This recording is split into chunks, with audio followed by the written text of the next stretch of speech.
گوشت اور حلوہ روض الریاحین صفحہ نمبر 153 میں واقعہ نقل ہے۔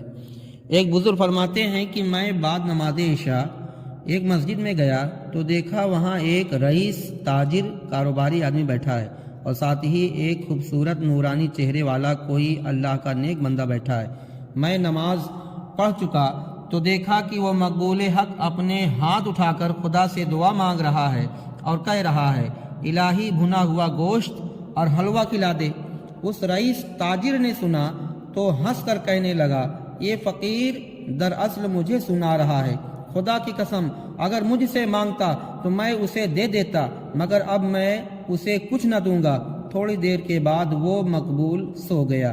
میں نے دیکھا کہ ایک شخص ایک ڈھکا ہوا طباق لے کر برتن لے کر اور ہم سب کو دیکھنے کے بعد وہ اس سوئے ہوئے اللہ کے نیک بندے کو دیکھ کر وہ برتن نیچے رکھ کر اس کے پاس بیٹھ گیا اور اسے جگا کر عرض کرنے لگا، بھنا ہوا گوشت اور حلوہ حاضر ہے، کھائیے۔ اس اللہ کے نیک بندے نے حسب طلب ان میں سے کچھ کھایا اور پھر وہ برتن اس کو واپس دے دیا۔ اس تاجر نے اس کو کھانا لانے والے سے قسم دے کر پوچھا، یہ قصہ کیا ہے؟ بیان تو کرو۔ وہ بولا، میں ایک مزدور ہوں، آج بڑے دنوں کے بعد مزدوری میں سے کچھ اچھے پیسے مل گئے۔ میری بیوی نے بھنے ہوئے گوشت اور حلوہ کی خواہش کا اظہار کیا، ہم نے یہ چیز تیار کی۔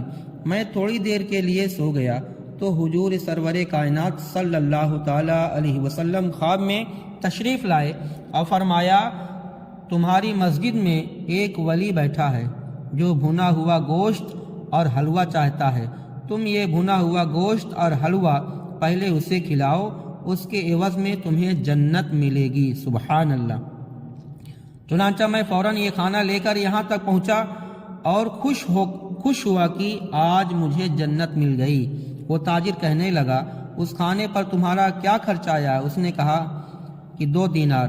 تاجر نے کہا، یہ لو 2 دینار، تم مجھ سے لے لو اور اپنے اجر میں سے کچھ مجھے بھی دے دو۔ وہ بولا، ہرگز نہیں۔ تاجر نے کہا، 10 دینار لے لو۔ بولا، نہیں۔ تاجر نے کہا، 100 دینار لے لے۔